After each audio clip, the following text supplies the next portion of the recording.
Hello chess players! Let's continue our Practical Endgame series. In this episode I'm gonna show you more examples about connected passers. We're gonna see more model games, but first let's deal with the homework from the last lesson. So what did you think? How should black play here?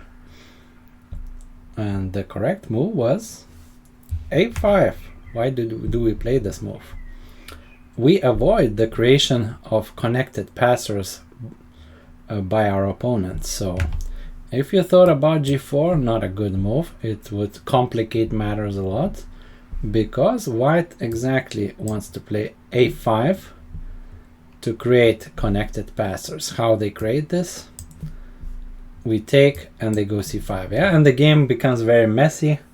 And engine still shows draw, but we don't need that. Yeah, we don't need that, so we play a5. So this homework was a bit more not thinking what you want, yeah, but to stop opponent's plans. So we play a5, king comes here, for example, and then we only then roll the pawns, yeah, g4, and we roll on this king side. We're trying to create our own connected passers there. Black has a decisive advantage in this position. Okay, so let's start our theme with white. In this game we played Szabo against Keres, 1956. It's, as you see, kind of theoretical. Rook endgame, 2 pawns, but I just wanted to showcase you this construction we've seen from the previous lesson, how it happened in a real game. Yeah, so here white just played rook g6, and here we have this rook and connectors steamroller, as I call it, construction, which and the black king is even behind it. Yeah, so we roll these pawns very fast. Let's see how the game kind of continued.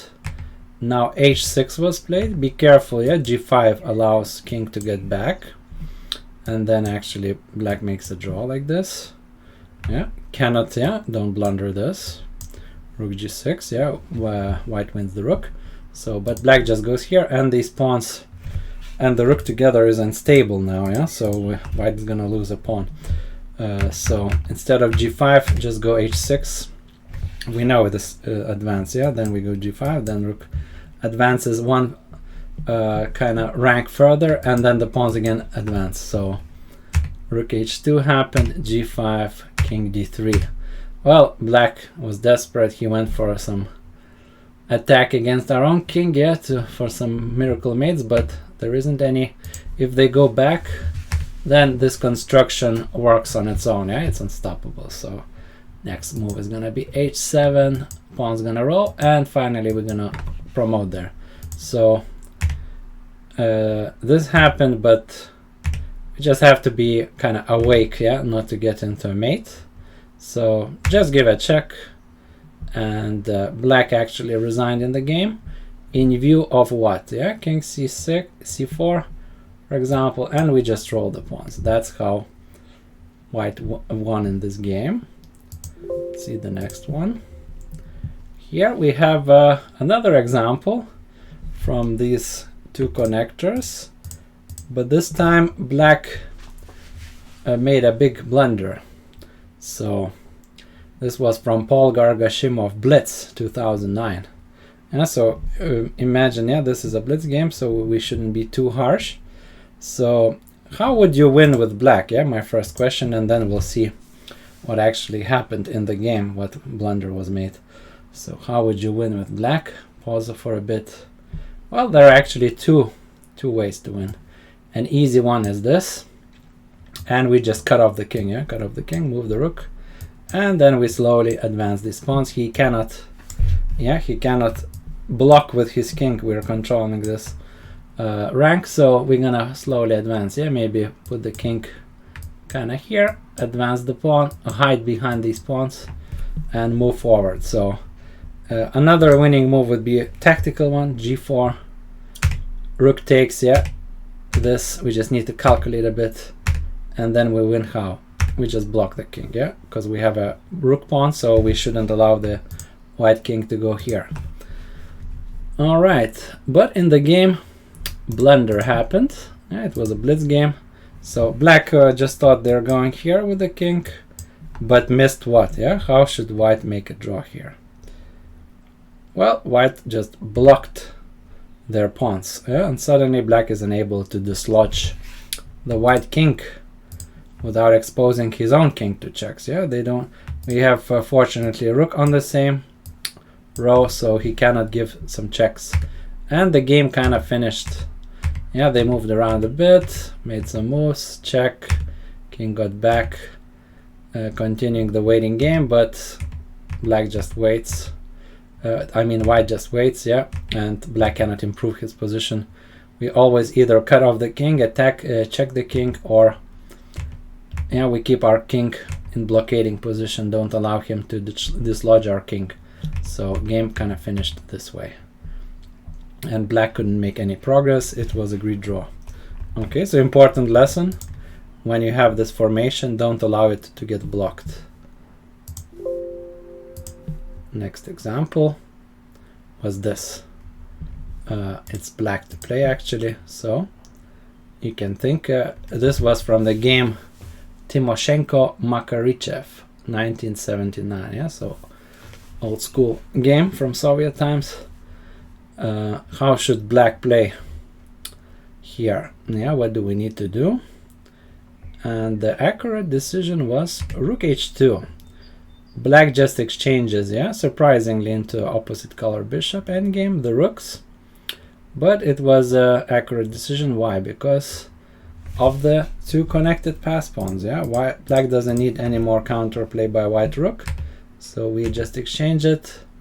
And now attempt was made by white to advance the king, yeah, to help this pawn, the b passer.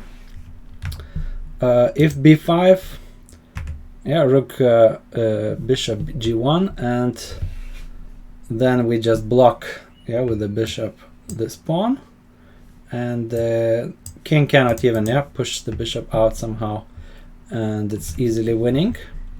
If king d2, yeah, king's trying to step to the other side, then we improve our king. Yeah, we push the pawns on the dark square for a moment, yeah, not to get attacked somehow by the bishop.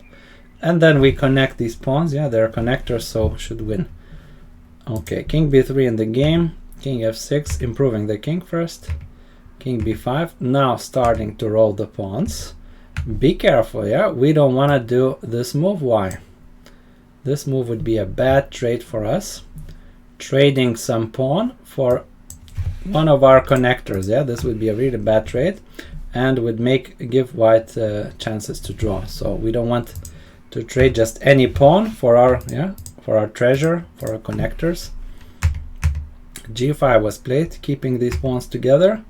Okay, white found an interesting way. Yeah, they're gonna push the pawn, and we're probably gonna sack the bishop. So here's how the game continued. Bishop g1 was played, bishop e2. If b6, then of course we sack this bishop, and we should win this. Yeah, what's the next idea? We're gonna improve the king, roll these pawns, and white king is too far away. So bishop e2, f5 of course, bishop d1, bishop c5. Yeah, any b6, immediately kind of sack the bishop, take this, yeah, and winning. So bishop e2, but after king e4, white had to resign because this game is lost. Yeah, for example, against b6 you can even delay the sack, you can push g3, b7, now go bishop a7, just in time to stop the pawn. And yeah, this is winning because the pawns just go through. Yeah, white is not in time to advance their own pawns, so we win this race. So I hope you enjoyed this example. The next example is from the game Alekhine-Frydman, 1936. Yeah, old game, but by world champion Alekhine. So white has an extra pawn here in this position, but black is kind of rather active. Yeah, he has an active king, rook active. So what do you think white should play? Yeah? How to make these pawns connected passers, yeah, because at the moment we only have a protected pass pawn. So what would be your move here? And Alekhine played a very nice sacrifice, b4. Okay, if you thought about rook e6 like a kind of natural move, then the problem is black is just starting to check, and they improve even their king like this, and black will have excellent drawing chances with all their activity. So b4 was played. Why this move? This sacrifice diverts the black king from the defense of e5 pawn. So in the game black didn't take that pawn. If they take, then it's kind of easy, yeah, we win like this, because the quality of these, yeah, when we take on e5, this will be unmatched. This will be connected passers, they're gonna win on their own. So king c4 was played. Well, now white played this move with an idea of what? Idea is rook d5 and take that pawn that way, in the meantime cutting off the black king from the d file. So rook h3 of course is played, yeah, to check our king. King e2 and rook h4 was the move. If they keep on checking, our king is gonna run forward like this. We're even giving e4 pawn away, but yeah, quality of the pawns. This passer is super dangerous and we're gonna win like this. So rook h4 in the game, king f3, king is trying to get to the rook. h5, rook e6 still. Okay, why not rook d5, you might ask? Because rook e6, yeah, if king d4, maybe, yeah, it's a question time for you. What would you do here? Yeah, we want to take that e5 pawn, so simplest is just to distract that king. And now we created what we wanted, yeah, connected passers together with the rook. We know what power that is, yeah, unstoppable. So rook f4, king e3, h4 was played, and now finally white took the pawn. The rest is easy, yeah, lonely h pawn, yeah, this outside pass pawn is no match in the rook endgame for our connected passers. So h3, just getting the rook back, some little in-between check to drive the king further away from the pawns. Very typical pattern in the rook endgames. Yeah, you check the king, misplace it a bit, and then go where you want it to go. So h2, yeah, rook gets back just in time back, but now these passers will roll. They are unstoppable. f6, king e3, king d6 even happened. Rook e4. Well, if king e4, yeah, what should we play? I think we're just winning with f7, yeah, this pawn is unstoppable. Because king is on the e-file and they won't have any checks on the e-file. So, and rook e4, rook h2, rook d4, but the king just came back. I think the easiest, yeah, the king will just hide somewhere and white is already 2 pawns up. This f pawn is unstoppable. So that's how Alekhine won this nice endgame. Yeah, the idea was we want connected pass pawns in the rook endgame badly. Yeah, they are superb pass pawn type in the rook endgame. So, all right, let's see the next one. And another rook endgame. Yeah, they're happening a lot with these connected passers. So here the game was between Tal and Bisguier, 1961. Yeah, so Tal is a famous attacker, but he played endgames very well. Yeah, that's why he was world champion. So black has 2 pass pawns here, but they are kind of clearly not very far advanced. Yeah, I'm talking about these outside pass pawns, and not particularly dangerous at the moment. Still, white has already a decisive advantage. Why? Because they're able to, in some way, win this pawn, and then connected passers will appear. So let's see how Tal did it. Of course, the first rook, move, yeah, by the rook is rather clear. rook c6, we're going after that pawn. Black has to defend that pawn, so king d7 was played. If king e7, just drops the pawn, yeah, just drops e7 pawn, and we're good. King d7, rook d6, forcing the king to e7. And now I did an interesting move. King e2, chasing the rook away from the d line. And rook a1 was played. This looks like a natural move, but actually this allowed Tal to execute the idea of the game, the theme here. So probably a rook b1 maybe a move, but white is still winning here with rook a6. So that's why probably black played rook a1, not allow this. And black has to go passive, with the rook b7, stuff like this, but should be winning as well. Probably we're gonna just sack a pawn somewhere and create a pass to connectors.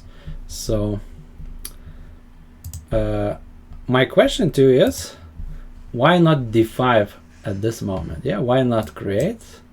Looks like super clear idea. We trade the pawn and then we create two connected passes. So why do you think this would be not so great?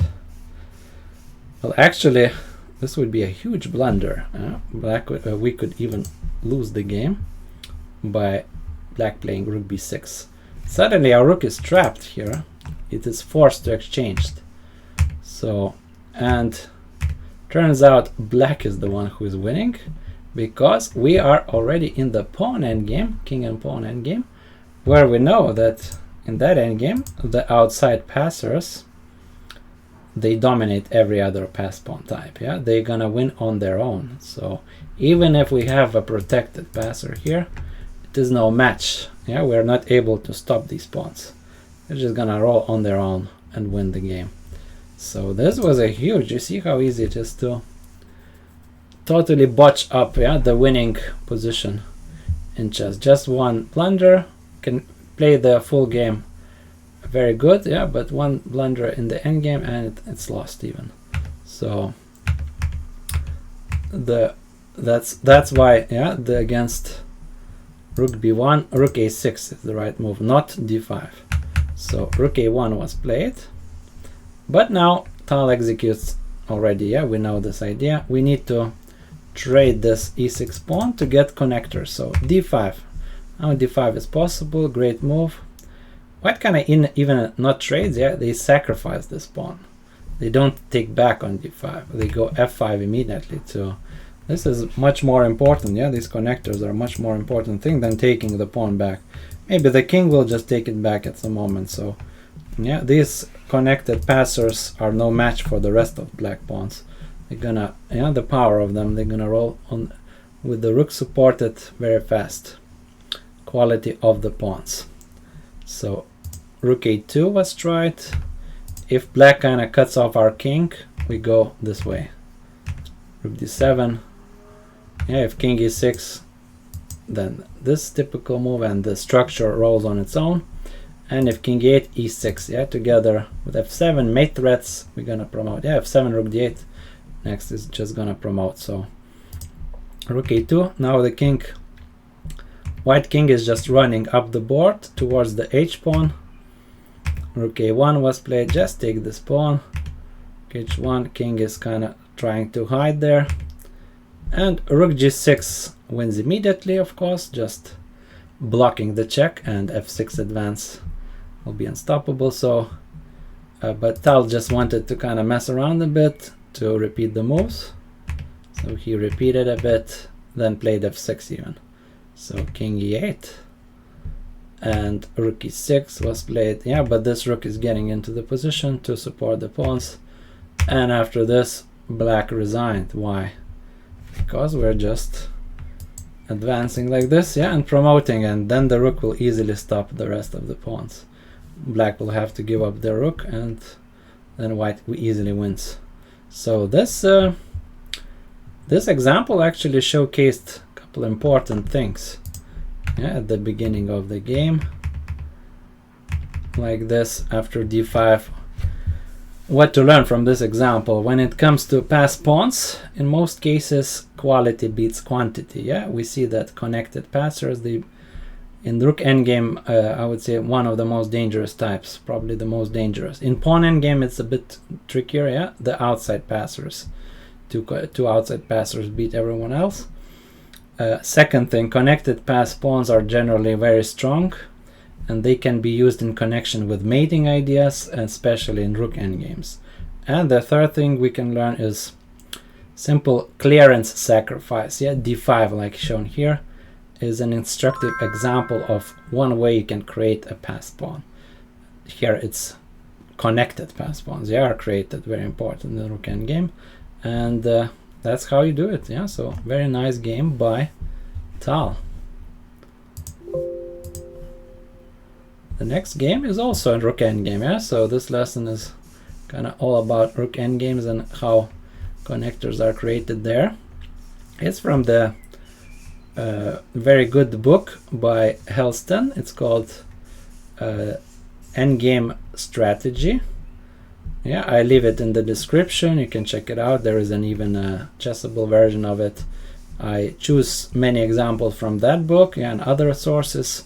So here is the game played by the author himself. Yeah, and I suggest Hellsten is an awesome author. Yeah, many good books by him if you want to improve in chess. So rook, the last move was played. Black went here. No, not here, but king f5 to g5. Yeah, and discovered check on our king. So we need to decide what to do here with white. Yeah, where to put this king now. So think about it and make a decision. Yeah, where to play with this king. So king g4, king e4 was played. That's the best move. If we put king on g3, that's not so good. Black will be trying to get ahead to e4 then.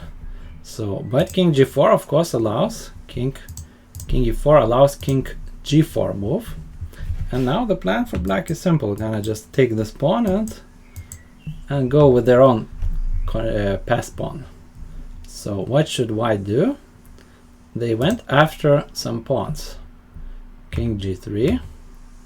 Well, if black tries immediate h5, then the game will kind of go in the same way, in similar way as it went. I don't want to reveal the move, so I'll just kind of show you. Yeah, we're gonna get there in the real game. So king g3, rook c6, rook e7 was played. So now what? Yeah, this was a famous idea. This is a famous idea how we create connected passers. So what do you think we should play as white now? And surprising sacrifice, even the full rook, rook e6, a decisive sacrifice that leaves the black rook helpless against the army of white connected passers, connected white pawns. Rook e6 was played, d5, and even black even resigned here. Yeah, probably prematurely resigned. So let's see, of course, some continuations. So if black rook goes here, then e6, checking here, rook a3 and e4, and these pawns are just decisively rolling through. Yeah, we know that pass pawn on the 6th rank, yeah, two pass pawns on the 6th rank often beats the rook. So you see the dynamic value of these pawns, they increase. Yeah, the pass pawn value increases the further it advances up the board. So here they easily beat the rook. Yeah, these connected passers. So rook e8, another line, but d6 takes, king g4, and now important, yeah, d7 here, and typical. Yeah, then these pawns beat the rook, the connected passers. So the next theme will be about breakthrough. Yeah, the breakthrough, how we do the breakthrough with sacrifices and so on. So I thought this was already an interesting example to kind of warm you up to the theme, yeah, of breakthrough. So very nice idea white should have seen, yeah, before going king e4, that they can sacrifice the rook for these amazing connected passers, which will which won the game for white. Okay, next example. And here is an example actually from my recent game. This year I played a classical game against kind of over 2000 rated player. I'm black here, so already I have a connected passers, but this is an opposite color bishop, so this bishop kind of blocks these pawns. So what do you think black should do here? How to actually win this endgame? And during the game I've seen from afar that I can do this move, and I can create another passer actually. Yeah, very important in the opposite color bishops because of their blocking nature, to create another passer to kind of split the opponent's defense. Because if their king manages, yeah, somehow to come here, they might blockade our pawn. So now h3 was played. Of course, if they take this pawn, then we can do this, yeah, and the pawns roll. This blockade is broken then. So he played this, and my idea was to create a connected, not a connected, but a passer, yeah, just a passer. And by doing this, again, if white takes, I go here and push the pawns. So he went with the king, but now this move happened, and I want to go, yeah, around here, and already I have another passer, so it's gonna split their king and bishop defense apart. And finally I need to go f5 because his king was just about to run here, yeah, and he could have taken the pawn next turn. So to go f5, king went here, f4, yeah, and this pawn is just rolling. Yeah, he tried to do the switch, yeah, king going here and bishop other pawn defending, but my king is decisively invading through here, and yeah, the game continued. Yeah, some moves. I'm not hurrying anywhere, yeah, because white cannot do a thing. And finally I put my king, yeah, here, and now major threats, yeah, with these pawns that completely split white's defense apart. And finally the game ended like this. Final cute move, yeah, if I take the pawn it's stalemate, so better to give a checkmate instead. Okay, so just wanted to show my own game, yeah, that I also play in practice, and I use the concepts I teach, yeah. So this time in the nice game I created another passer, yeah, while having already connected passers, because the opposite color bishops are tricky, yeah, they're blocking and trying to hold that way. Okay, and final example is the homework for you, yeah, the homework assignment. So yeah, next theme is gonna be about all about pawn breakthroughs, yeah. So kind of already gave you a hint, yeah, what this example might be. So try to think white to play. This was from a famous game, actually, this position. So in the next lesson I'm gonna reveal the answer. So thanks for watching, everybody. Hope you enjoyed, and see you next time.